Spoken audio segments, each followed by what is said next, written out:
और जब अथॉरिटी नहीं है तो सुनवाई कहाँ होगा। मजदूरों को धक्का खाना पड़ता है, मजदूरों को न्याय के लिए दर बदर भटकना पड़ता है। क्या हो रहा है ये देश के अंदर? बम बम महाराज नौटिया हुआ।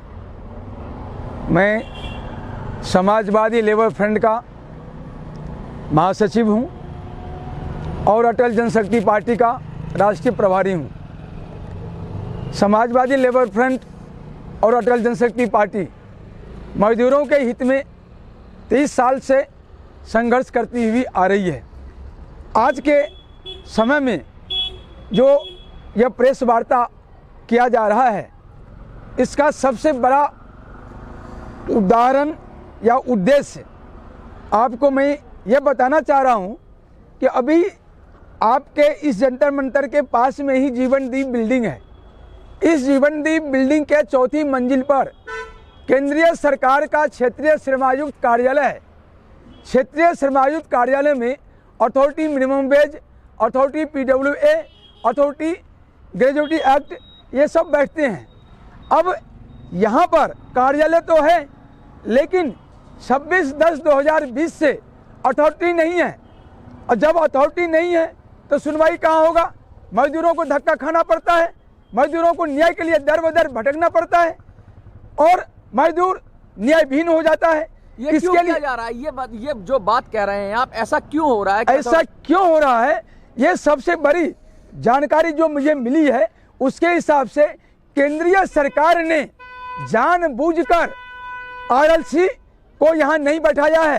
क्यों नहीं बैठा है? उद्योगपतियों के दबाव में? बिल्कुल। अगर मजदूरों के आरोप लगा रहे हैं। बिल्कुल अगर मजदूरों के हित को कहीं बाधित किया जाता है तो नेचुरली उसका फायदा उद्योगपतियों को ही मिलता है। और मैं आपसे ये बताना चाहता हूँ, जब 26/10/2020 के बाद तेज बहादुर जी के बाद यहाँ RLC नहीं थे, हम लोगों ने मेहनत करके डिप्टी से बात की तो इन्होंने टेम्पोररी हेमंत सिंह को, फिर टेम्पोररी निरंजन जी को बैठा दिए। टेम्परेरी क्यों, परमानेंट क्यों नहीं? इसलिए मजदूरों का हित को बाधित करने के लिए।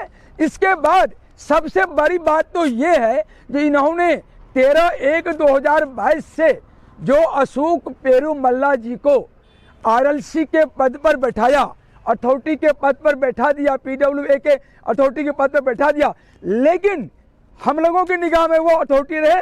कानून के निगाह में केंद्रीय सरकार ने उन्हें पावर नहीं दिया अथॉरिटी का और ऐसे ही मूर्त रूप में बैठा दिया। और वो भी अक्टूबर में 12 अक्टूबर को इनको यहाँ से उस जो बगैर पावर विहीन पद पर बैठाए थे उससे भी रिलीज कर दिया।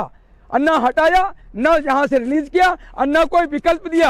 आप कह रहे हैं रिमोट कंट्रोल से चल रहे हैं क्या? वो उद्योगपतियों के रिमोट कंट्रोल से चलने वाली बात यह है, ये उद्योगपतियों के रिमोट से चलने वाले केंद्र सरकार हैं या CLC हैं या सिर्फ केंद्र श्रम शक्ति सचिव हैं या श्रम मंत्री हैं।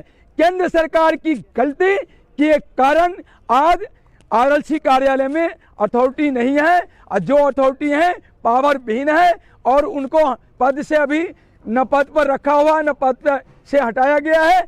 हम मांग करते हैं केंद्र सरकार से, श्रम आयुक्त से, मुख्य श्रम आयुक्त भारत सरकार से, मुख्य श्रम सचिव भारत सरकार से, कानून मंत्री से, गृह मंत्री से, प्रधानमंत्री से, जो हमारी इस बात पर हमारी इस बात पर संज्ञान ले और तत्काल प्रभाव से कोई भी विकल्प नहीं रहने के कारण अशोक पेरूमल्ला जी जो वर्तमान में पद पर बैठे हुए हैं उनको ही शक्ति देकर कानूनी तौर पर अधिसूचित करके उन्हें RLC बनाया जाए, ताकि 10 महीना से जो इन्होंने मजदूरों के केस की सुनवाई किया है उस केस में आदेश जारी हो, न्यायिक फैसला आ जाए और आगे भी विकल्प मजदूरों को न्याय का मिलता रहे। इसलिए मैं इस प्रेस आप लोगों के माध्यम से, इस प्रेस वार्ता के माध्यम से ये मांग करते हैं केंद्र सरकार से अशोक पेरूमल्ला जी का रिजेक्शन रद्द करें, तत्काल विकल्प के तौर पर इन्हें ही शक्ति देकर, कानूनी तौर पर मान्यता देकर RLC नियुक्त करे, ताकि मजदूरों को सफर नहीं करना पड़े। 2023 का आगाज आ रहा है और मजदूर परेशान हो, ये अच्छी बात नहीं है। केंद्र सरकार इस पर संज्ञान ले और जो गलती CLC ने किया है, जो गलती श्रम सचिव ने किया है, उनको कहे वो अपनी गलती का सुधार करे।